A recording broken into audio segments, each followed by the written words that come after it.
दोस्तों, surveys encyclopedia में आपको खुशामदीद कहते हैं। आज का लेक्चर नंबर हमारा 5 है, साइंस का। जनरल साइंस के हम एमसीक्यूज़ कर रहे हैं और सवालात जो कि हम उर्दू में कर रहे हैं। इंशाल्लाह मैं इंग्लिश में भी अगले लेक्चर्स में करूँगा।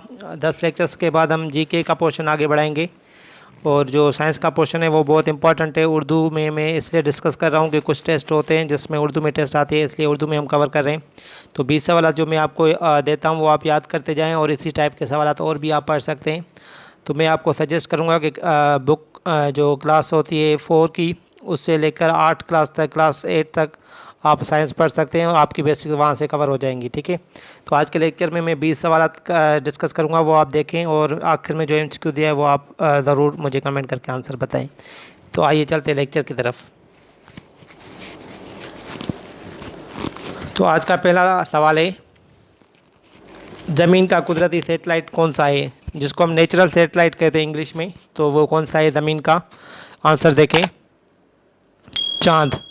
चाँद या मून को हम कहते हैं नेचुरल सेटेलाइट ऑफ अर्थ। ठीक है, उर्दू में हम कहेंगे ज़मीन का कुदरती सेटेलाइट। क्वेश्चन नंबर 2 है,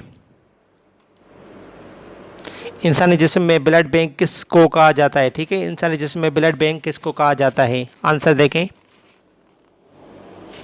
स्प्लीन या तली को हम कहते हैं blood bank of our body. ठीक है। क्वेश्चन नंबर 3, काम करने की सलाहियत को क्या कहा जाता है? आंसर, एनर्जी या तवानाई। तो जो डेफिनेशन है एनर्जी की या तवानाई की, डेफिनेशन ये होती है कि काम करने की सलाहियत। ठीक है, तो काम करने की सलाहियत को अगर पूछे कि क्या कहा जाता है तो आप कहेंगे कि एनर्जी या तवानाई। यहाँ ऐसे भी ये सवाल आ सकता है कि एनर्जी क्या होती है, एनर्जी क्या है या तवानाई क्या है, तो आप कहेंगे काम करने की सलाहियत को हम एनर्जी कहते हैं। क्वेश्चन नंबर 4, डीएनए का किसका मुखफ़िफ़ है? तो कुछ जो हैं मुखफ़िफ़ या एब्रीवेशंस जो हैं वो इम्पॉर्टेंट होती हैं, ये आपको याद होने चाहिए हर वक्त। किसी भी टेस्ट से पहले आपको वो याद होने चाहिए, कभी भी वो रिपीट हो सकते हैं टेस्ट में। ठीक है, तो ये ऐसे जो है मुखफ़िफ़ हैं ये आपको याद होने चाहिए। तो डीएनए जो होता है मुखफ़िफ़, आप आंसर देख लें, D oxy ribo nucleic acid को हम कहते हैं DNA, D oxy ribo nucleic acid. Question number 5 है, आरएनए किसका मुखफ़िफ़ है? ये भी एक मुखफ़िफ़ है या एब्रीवेशन जिसको हम कहते हैं, देखें, ribo nucleic acid, ribo nucleic acid. Question number 6 है आज का,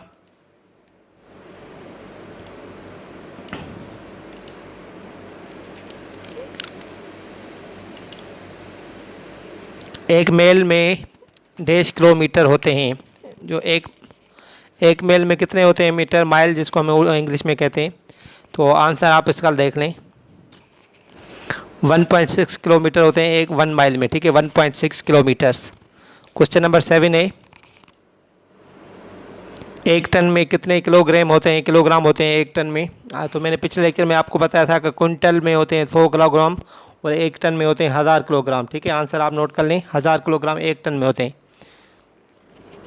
ठीक है, 1000 किलोग्राम होते हैं एक टन में। क्वेश्चन नंबर 8, एक साल में कितने हफ्ते होते हैं? How many weeks are there in 1 year? Answer देखें, 52 होते हैं वीक्स 1 ईयर में। क्वेश्चन नंबर 9, टेलीफोन किसने ईजाद किया? कुछ ईजादें ऐसी होती हैं जो आपको याद करनी होती हैं। तो जो भी आपको ईजाद मिलती है, कोई ऐसी अच्छी चीज़ है जो मतलब पिछले ज़माने में ईजाद हुई है, टेलीफोन हो गई, टेलीविज़न हो गई, या जो दूसरी चीज़ें हैं, तो किसने ईजाद की थी ये आपको याद करनी है पेपर के हवाले से।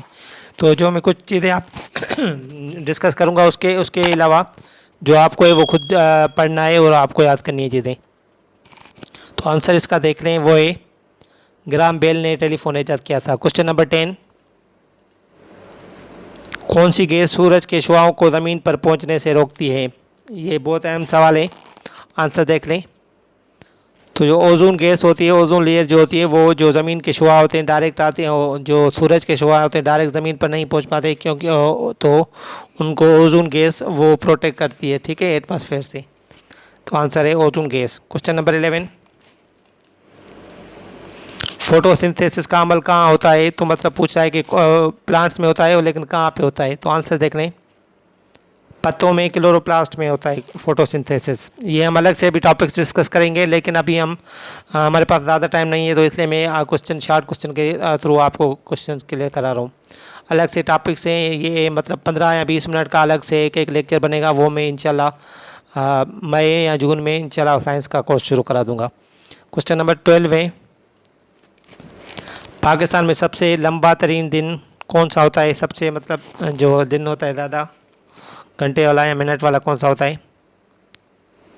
21 जून होता है सबसे लंबा दिन। क्वेश्चन नंबर 13, एवापोरेशन से पैदा होती है, ये ऑप्शन है ठंडक, गर्मी या एनर्जी। तो एवापोरेशन जब होती है तो उसका जो इफेक्ट होता है वो ठंडक पैदा करता है या कूलिंग इफेक्ट होता है उसका। तो जब एवापोरेशन होती है तो वहाँ ठंडक पैदा होती है। ठीक है, आंसर नोट कर ले, ठंडक। क्वेश्चन नंबर 14, निज़ाम शमसी का सबसे गर्म तरीन सैयारा कौन सा है? आंसर देख लें। मैंने बताया था कि निज़ाम शमसी के जो सैयारे हैं उसके सवाल बहुत अहम होते हैं, ये आप सारे याद कर लें। जो भी सवाल आपको कहीं भी दिखाई देते हैं तो वो आप याद कर लें। वो होता है ज़हरा या वेनस, हम उसको कहते हैं इंग्लिश में। क्वेश्चन नंबर 15, इंसानी जिस्म का नॉर्मल दर्जा हरारत क्या है, कितना होता है? जिसको हम नॉर्मल बॉडी टेम्परेचर हम कहते हैं। तो नॉर्मल बॉडी टेम्परेचर नोट कर लें, तो ये डिग्री सेंटीग्रेड में या सेल्सियस में ये होता है 37, और जो फ़ारेनहाइट में होता है 98.6 डिग्री फ़ारेनहाइट। तो ये नॉर्मल बॉडी टेम्परेचर होता है ये इंसानी जिस्म का। ठीक है, ये आप नोट कर लें, ये टेस्ट वगैरह में आता रहता है। क्वेश्चन नंबर 16, सोडियम के न्यूक्लियस में कितने प्रोटॉन्स होते हैं? सोडियम के न्यूक्लियस में कितने प्रोटॉन्स होते हैं? आंसर 11। जो एटॉमिक नंबर होता है वो नंबर ऑफ प्रोटॉन्स को भी शो करता है और नंबर ऑफ इलेक्ट्रॉन्स को भी शो करता है। जितने प्रोटॉन होते हैं एटम में उतने ही इलेक्ट्रॉन भी होते हैं। तो आप अगर प्रोटॉन का आपको पता है तो आपको एटॉमिक नंबर भी पता चल जाएगा और इलेक्ट्रॉन्स का भी तादाद पता चल जाएगा न्यूट्रल एटम में। क्वेश्चन नंबर 17 है, इलेक्ट्रॉन पर कौन सा चार्ज होता है? तो ये बहुत अहम सवाल है। इलेक्ट्रॉन पर नेगेटिव चार्ज होता है, मनफी या नेगेटिव। क्वेश्चन नंबर 18, पानी के एक मॉलिक्यूल में ऑक्सीजन एटम की तादाद कितनी होती है? मैंने आपको बताया था कि पानी का जो फार्मूला होता है वो H2O होता है, H2O। तो उसमें हाइड्रोजन के 2 एटम होते हैं और ऑक्सीजन का 1 एटम होता है। तो ऑक्सीजन का 1 एटम होगा। क्वेश्चन नंबर है 19,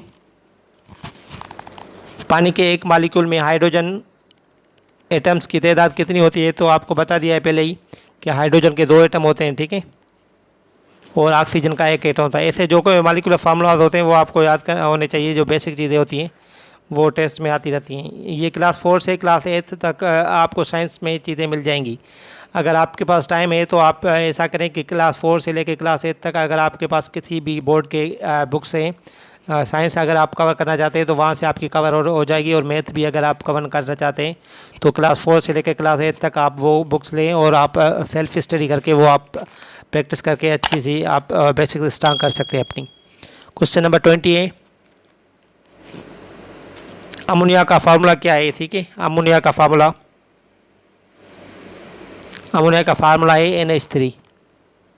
ठीक है, तो क्वेश्चन नंबर अभी 20 था, ये लास्ट क्वेश्चन था आज का। इसके बाद जो है हम एक MCQ आपको दे रहा हूँ और उसका आप आंसर मुझे बताएं कि आंसर क्या होगा। इसका कमेंट करके आप आंसर बताएं जो भी आपको लगता है कि ये आंसर होगा इसका।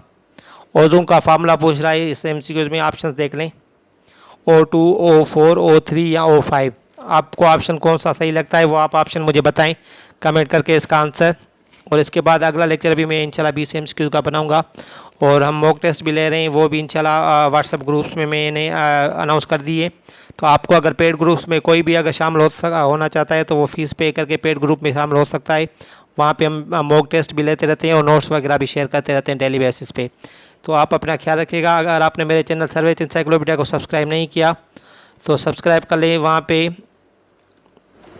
मैं लेक्चर्स भी अपलोड करता रखता हूँ और फेसबुक पेज जो है वहाँ पे मैं नोट्स भी शेयर करता हूँ। ठीक है, तो नोट्स शेयर अगर आपको पेड ग्रुप्स में ऐड हो जाते हैं तो आपको पेड ग्रुप्स में भी नोट्स दिए जाएंगे, वहाँ आप फीस पे करके आप वो कर सकते हैं। तो सर्वेज एनसाइक्लोपीडिया को सब्सक्राइब करें। आप अपना ख्याल रखिएगा। शुक्रिया, अल्लाह हाफिज़।